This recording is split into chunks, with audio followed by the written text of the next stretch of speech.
إذ تبرأ الذين اتبعوا من الذين اتبعوا. On judgment day, when those who were followed shall, while seeing the torture, renounce misguiding those who followed. Those who were followed shall renounce those who followed while they see the torture. وَتَقَطَّعَتْ بِهِمُ الْأَسْبَابِ. And I told you this is an important ayah, 166 of Surah Al-Baqarah, because it proves that a person is accountable for taking a mistake from his leader or his teacher. Yani, that's why you have to be careful. You have to put due diligence to acquire knowledge from sound source. Because if you take wrong religion, you will be accountable for the wrong religion you take. And on judgment day, you shall be accountable for the wrong religion that you took. And you won't be able to say, but he's the one who told me this. You won't be excused. Here, these verses prove this point. Ayahs 166, 166 and 167, and other verses of the Quran too. إِذْ تَبَرَّأَ الَّذِينَ تُبِعُوا. Those, when, on judgment day, when those who were followed, so they were leaders, in our time, there's another word, they were influencers. Those who were followed, tabarra'a, they renounce, they say, we have nothing to do with those followers. Those ones who followed us, we have nothing to do with them. They renounce them. They make themselves have nothing to do with them. إِذْ تَبَرَّأَ الَّذِينَ تُبِعُوا مِنَ الَّذِينَ اتَّبَعُوا. On judgment day, when those who were followed renounce those who followed. وَرَأَوُا الْعَذَابِ. But all of them see the torture. Those, the influencers and the leaders, they will see their torture, those who misguided others. And those who were misguided by others, they will see the torture too. So that proves that you are not excused for being deceived by someone else and taking wrong religion. So do not, this is amongst the most important advices you shall ever hear. Do not fall into the misconception and in fact the laziness of thinking that if someone gives you misinformation that the sin is on them and not on you, you will be sorely mistaken for this.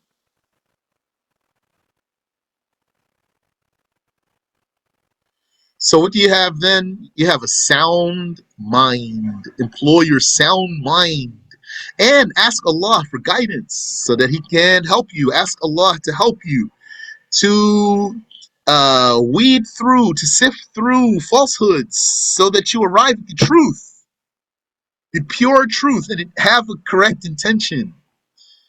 You say in your heart, oh God, whatever is the truth, guide me to it. Oh God, whatever is right, I am willing to accept, I beg of you, guide me. وَتَقَطَّعَتْ بِهِمُ الْأَسْبَابِ. And severed from them are all their ties of kinship and love and agreement in religion. Yani, people who were in this lifetime, cool, tight, brothers, a brotherhood, a fraternity, a sisterhood. There was a pact between them. They were family, a club, whatever. They had a bond of one way or another. Even they might have been married. In the afterlife, this will all be severed, and none of them will want to have anything to do with the others. Only unless They loved each other for the sake of Allah. Anyone that you love in this lifetime, and anyone you are friends with in this lifetime,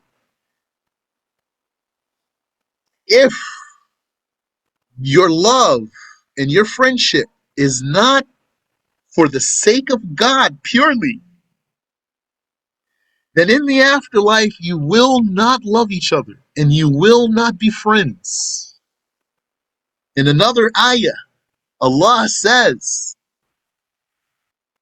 يَوْمَ يَفِرُّ الْمَرْءُ مِنْ أَخِيهِ. The day, Judgment Day, when a person will flee from his own brother. Who's his brother? His brother is his closest relative. You didn't know. Your sibling, if you have a sibling from the same mother and father, you have a brother or sister from the same mother and the same father, this one is your closest relative because you have all the same relatives. So the one who's your closest relative, Allah tells us, يَوْمَ يَفِرُّ الْمَرْءُ مِنْ أَخِيهِ. The day when a person will flee from his brother, this is blood brother, وَأُمِّهِ وَأَبِيهِ, and he will flee from his mother and his father, وَصَاحِبَتِهِ وَبَنِيهِ, and he will flee from his wife and from his children. Who are those? His wife and his children, those are his most beloveds. His brother is his closest relative. His mother and his father, those are his parents. His wife and his children are his most dearest beloveds. You're going to run away from all of those. So how about someone else? Yeah, he will not care about them on Judgment Day. Then how about someone else? Just somebody you was cool with. He's not even your brother. He's not even your wife. Not even your children. You will love him more than you will on Judgment Day. You will love that one more than your wife and your child. You won't even love your wife and your child on that day unless that was for the sake of Allah, which means you come together in obedience to Allah, not for sin, and you depart each other in obedience to Allah, not for sin. Those are the ones who love each other for the sake of Allah. Then on Judgment Day, they will still love each other. Those who get together to sin, they get together to drink, they get together to steal, they get together, etc., for whatever they get together for amongst the sins. To get high, for example, or whatever, on Judgment Day, they will hate each other. وَتَقَطَّعَتْ بِهِمُ الْأَسْبَابِ. Severed from them are all of their ties. Their ties of kinship. It's not going to bind them on Judgment Day. The love that they had in this world, they won't have it on Judgment Day. Their agreement in religion won't matter to them on Judgment Day. And what else not going to matter? Even the fact that everyone is stark naked on Judgment Day. That's how severe Judgment Day is. Why they are like that? Why they are like that? Why everyone's hating each other on Judgment Day? Because the torture of Judgment Day is so severe. The torture of Judgment Day is so severe, no one will care about anyone else. Even to the extent that the fact that all the people will be naked on Judgment Day, except for the ones that Allah gives them, honors them with clothing. You won't care that the people around you are naked. That's how much you don't care about anyone on Judgment Day. وَقَالَ الَّذِينَ اتَّبَعُوا لَوْ أَنَّ لَنَا كَرَّةً فَنَتَبَرَّأَ مِنْهُمْ كَمَا تَبَرَّؤُوا مِنَّا. And those who followed shall say, had only we had another chance in the earthly life, so that we could renounce them as they have now renounced us. Honey, they feel played. They were their followers.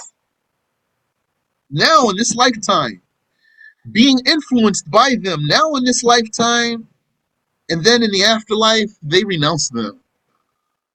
So those ones who were the followers, they say, if only we had another chance, if only Allah would send us back to the world, we would renounce them like they are now renouncing us. كذلك يريهم الله أعمالهم حسرات عليهم. Like that does Allah show them their evil deeds as regrets upon them. Allah shows them the torture. Like Allah shows them the torture on that day. And like they renounce each other, so does Allah show them the evil of their deeds as regrets upon them on Judgment Day. وَمَا هُمْ بِخَارِجِينَ مِنَ النَّارِ. And it is not they who shall come out of the fire. They are not the ones who will come out of the fire. What does that statement imply? It implies someone else will come out of the fire of hell, the capital F. Who will come out of the fire of hell? Any Muslim who enters the fire of hell, he shall eventually come out of there. Only Muslims. And some of the Muslims who deserve to be tortured in hell, Allah will forgive them because they died as Muslims, even though they deserve to be punished. So amongst the Muslims are those who will be punished in hell temporarily, eventually getting out of there. And amongst the Muslims are those who deserve the torture of hell, and Allah will forgive them without punishing them. Some of them, Allah will torture them and forgive them before they get all the torture they deserve. Some of them will be tortured with all Muslims, will be tortured in hell with all the torture they deserve. Some of them will be released from hell before all of the torture they deserve. And some of them will be spared from hell, though they deserve the torture. This is the meaning of what the Prophet said, sallallahu alaihi wasallam, when he said, anyone who says, no one is God but Allah, he shall enter the garden one day. That's what it means. One day, meaning it is guaranteed. If you die as a Muslim, you shall go to heaven, if you want to put it that way. Enter paradise. You will. It is guaranteed. Even if you get tortured first, you will be released. But anyone else, that means anyone who's not a Muslim, he will not be released from hell. We just saw the ayah here. Where's the ayah?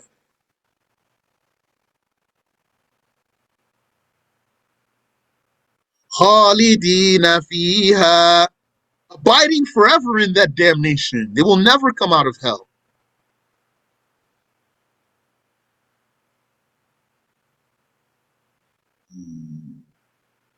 So, those ones who are followers, they get tortured. And there's more evidence for this. Prophet Muhammad sallallahu alayhi wasallam said, إن الله لا يقبض العلم انتزاعا ينتزعه من العباد. Indeed, Allah does not take the knowledge, does not take the knowledge from the slaves by stripping them of the knowledge. He does not make the knowledge, the slaves lose knowledge by merely stripping it from them, meaning it's not normal you're just going to wake up and whatever knowledge you had yesterday is gone, not usually like this. Then how does Allah make the knowledge go away? وَلَكِنْ يَقْبِضُ الْعِلْمَ بِقَبْضِ الْعُلَمَاءِ. He takes the knowledge by making the scholars die. حَتَّى لَمْ يُبْقِ عَالِمًا. So the scholars are very important because they are the carriers of the knowledge. So, yani, for a scholar to die is big thing.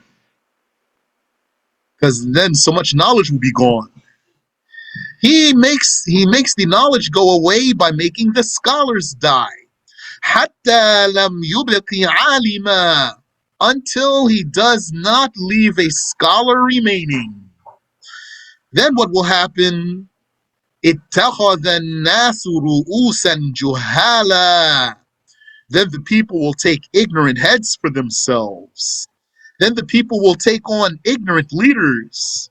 And would there come a time that Allah doesn't leave any scholar remaining? Yes, even if that means in one area or another area. There could be scholars in some area while there's no scholars in another area. That area that doesn't have any scholars, they are in big trouble because they don't have knowledge. Who are they going to ask? How are they going to know what's right and what's wrong? We are talking right now saying if you take wrong religion from someone, you're going to be accountable. The Prophet said, "Hatta lam yubqi alima," until Allah doesn't leave a scholar. Then what? اتخذ الناس رؤوسا جهالا. Then the people shall take on ignorant leaders for themselves. فسئلوا فأفتوا بغير علم. Then those ignorant leaders will be asked questions and they give answers without knowledge. Yani they give wrong answers. فَضَلُّوا وَأَضَلُّوا. Then they go astray. Those who are giving answers, they go astray, and what? وَأَضَلُّوا. And they mislead others. That means the ones who are taking from them are going astray too. It's very clear then that if you take a mistake, if you take what's wrong, you will still be accountable. So what's the remedy? The remedy is to do your due diligence. Employ your sound mind. In the first place, embrace Islam. Become Muslim. Do not leave yourself to be outside of the correct religion. You'll be doing yourself a disservice. Then, as a Muslim, learn from proper source of knowledge. So to decrease the chances of taking a mistake, what I just said, decrease the chances of taking a mistake. Because even the good scholar is still not an impeccable prophet. He's not an impeccable prophet. It's impossible to take a mistake from a prophet. It's not impossible to misunderstand a prophet. That's something else. Misunderstanding what someone told you, that's something else. I'm not talking about just misunderstanding what someone told you. I'm talking about someone told you wrong. And you take it. That's on you too. The one who told you wrong, that's on him. And you took it, that's on you too. But you got to take from someone also. You can't say, I'm not going to take from anyone. So you have to do your due diligence. Find sound source of knowledge to decrease your chances of getting wrong information. I myself have, and inshallah shall, if I make a mistake, retract the mistake. Say to you, no, when I said that such and such, I said something. Remember when I said such and such? That's wrong. What's correct is such and such, because I'm afraid for myself and I'm afraid for you. Alhamdulillah. Some people, they're not afraid for themselves and they're not afraid for others. In fact, if you're not afraid for yourself, you're not going to be afraid for others. Amongst the people are those who are not afraid to go to hell. They are not afraid of the torture of the afterlife. How are they going to be afraid for someone else? And there's more proofs about that, but Yani, I'm not talking only about that now. I'm reading the verses of this chapter.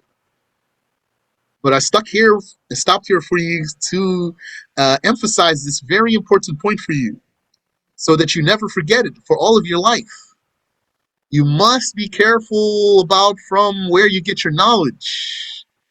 Amongst these scholars is who said, Inna hadha al-ilma deen. Indeed, this knowledge is religion. فَانظُرُوا عَمَّنْ تَأْخُذُونَ عَنْهُ دِينَكُمْ. So look into from whom you take your religion. Yani, be careful. So in the afterlife, the kuffar, the non-Muslims, they will be bickering with each other. those who are leaders and influencers and those who are the influenced followers, they will be bickering with each other, arguing with each other on Judgment Day and in hell. The, the, the followers will go to the leaders. They will say, "We were your followers. Is there anything you can do? Can you ward off any of this torture from us?" But really, what this means, they know they can't. They know they can't when they say that to them. This is their way of complaining. It's like they're saying, "It's all your fault. Look what you got us into. Now we are being tortured. It's your fault. Can you get any of this off of us?"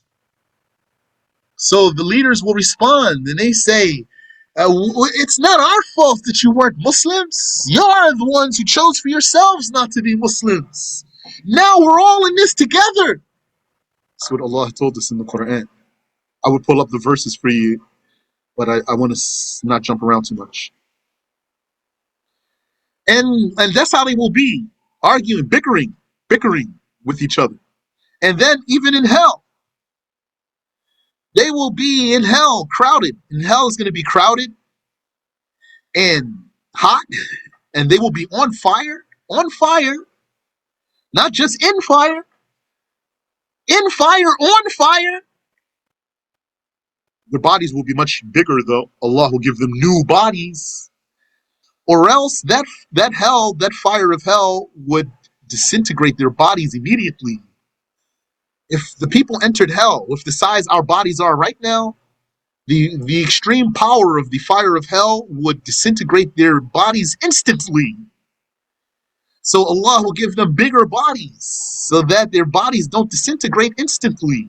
And they will be in hell, tortured, in fire, on fire, crowded. And then another crowd of people, another batch of people will be thrown into hell. So then more people come, crowding those who were already there. So the angels will say to the people in hell, the ones who are already there, they will say to them, "Here is a batch of newcomers crowding with you." So those people in hell, they will be miserable. And they will say, "La marhaban bihim," no welcome to them. "Innahum salun nar," they are nothing but burned ones of the fire. So then what do the newcomers say? They say, "No welcome to you. Antum qaddamtumuhu lana." You're the ones who brought us here. You're the ones who invited us to this place. Those are their followers. They will say to them, "We were your followers." So take that lesson. Does this mean don't be a follower? It does not mean don't be a follower. Don't get the wrong impression. Some people would say, "I'm not a follower." Someone has to be a follower. Don't forget, everybody can't be a leader. If everyone is a leader, that means that no one is leading anyone else. If everyone's a leader, that means really no one's a leader. If everyone's a leader, how's there any leadership? A leadership necessarily implies fellowship or followership. That's like saying, "I'm a husband. Ah, I'm a husband, but I don't have a wife." How's that? If you're a husband, means you have a wife. "I'm a wife. Well, I don't have a husband." How's that? "I'm a leader." Yeah. Well, who's following you? No one. We're all leaders. Nah, that's what you get taught in America, for example. You grow up. No. Some people are also gonna. It's important to know how to be a good follower, actually. It's not a bad thing. This might be a hot take for someone, what I'm saying right now. Know how to be a good follower. That's very important. Yani, put yourself in position, uh, in association with good people, knowledgeable people, and then if they are organized, knowledgeable, good people, then that's a boat for you, inshallah. Hop right there on the boat. So you're going to go and steer the boat too? Everyone's going to steer the boat? No. Rather, just someone's going to be steering the boat, and other people are going to be contributing and helping, and yet other people are going to be just tagging along, even. What do we want for all of them? We want safety for all of them. We want the one who's steering the boat to be safe. We want the people who are helping him steer the boat to be safe. We want all the people who are just along for the ride to be safe. Those are the laymen. Those who are just along for the ride. Those are the laymen.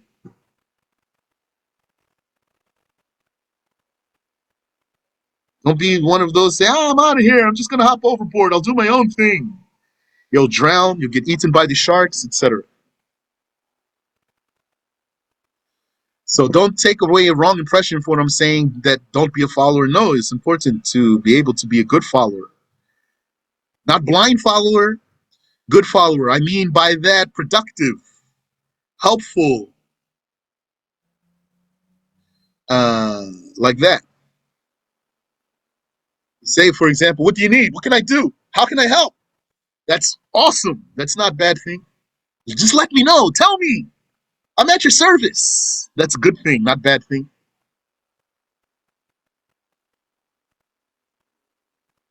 While, on the other hand, subhanAllah, Allah will for me to still be here at this topic.